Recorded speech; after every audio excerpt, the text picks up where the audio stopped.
Hi, I'm Daniel Fisher, Director of Product Optimization here at Sweetwater Sound, and today we're going to try, hopefully, to answer some of our customers' questions about how do the audio in jacks work on these synthesizers. And at first you would think, oh, it's very obvious. You just plug a guitar or a mic or another synth or an MP3 player in there and start wailing away on the synth, and all of a sudden everything just works. And unfortunately, it doesn't quite work like that.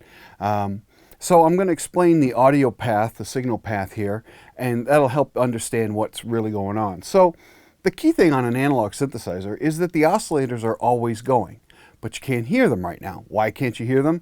Because you haven't pressed a key. Well, it's the same thing when you're putting a guitar or an MP3 through it. Until you're triggering the amp envelope and the filter envelope, you're not going to hear anything. So I have oscillators going now, but if I play keys, now all of a sudden you hear them. It's the same thing for my MP3 player, which is now plugged into the audio in. You can't hear it, but if I press a key, now you can hear it because I've triggered the amp envelope, and it will follow all of the rules of the amp envelope. For example, right now I have a short release time, and if I do a long release time,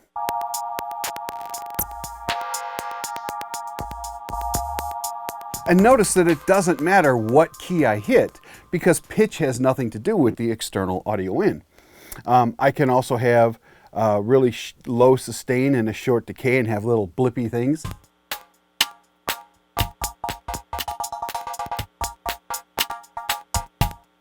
And I can mix the oscillators with the external audio and play them both at the same time. Now the oscillators will track the key, but it still will not change the pitch of the MP3 player.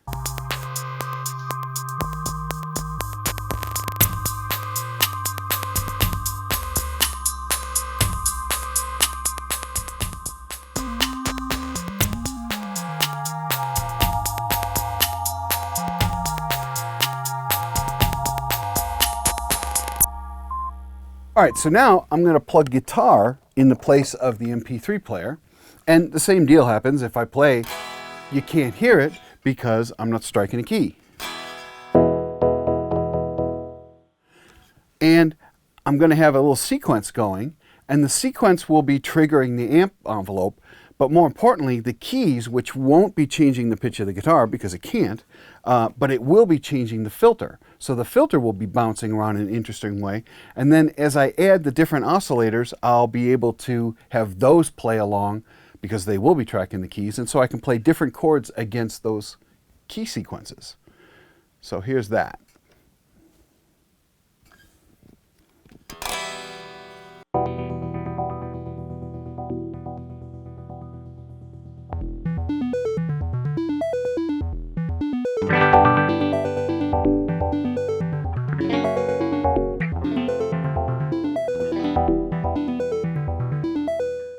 All right, so now to make it a little more interesting, I'm going to kick on some distortion from the Fat Drive by Pigtronics and some ping pong delay by TC Electronics Flashback. And we'll do the same thing. I'll start with no oscillators on, play a couple chords, and then start adding oscillators. I'll have oscillator 1, then a sub-oscillator an octave down, and then I'll add a second oscillator a fifth up. So again, can't hear anything.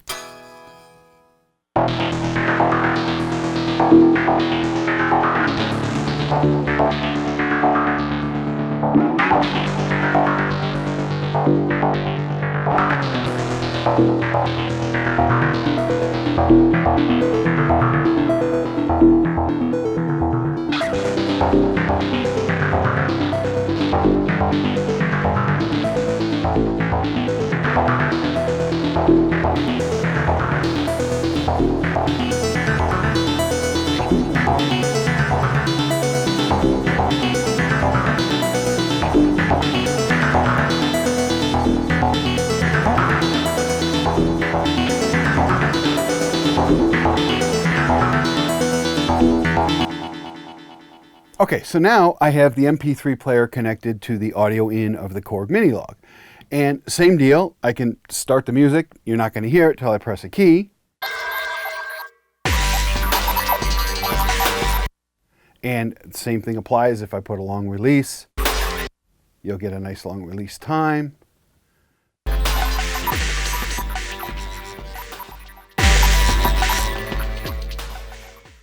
And if I sweep the filter, you're going to hear that.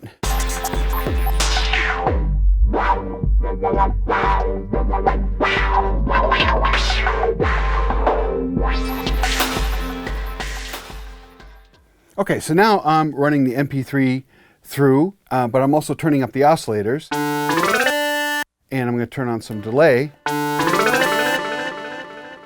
And you'll only hear this while the keys are being pressed. So I can start that. I got nothing. And then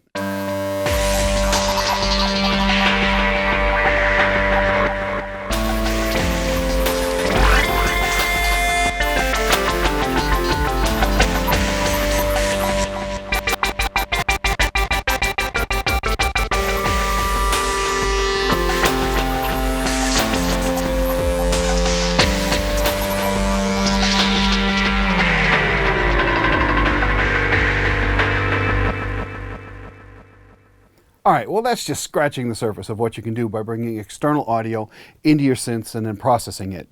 If you have any further question about the Korg Minilogue or the Moog Sub 37, the Fat Drive, or the TC Electronic Flashback, please contact your Sweetwater sales engineer. My name is Daniel Fisher. Thank you for watching.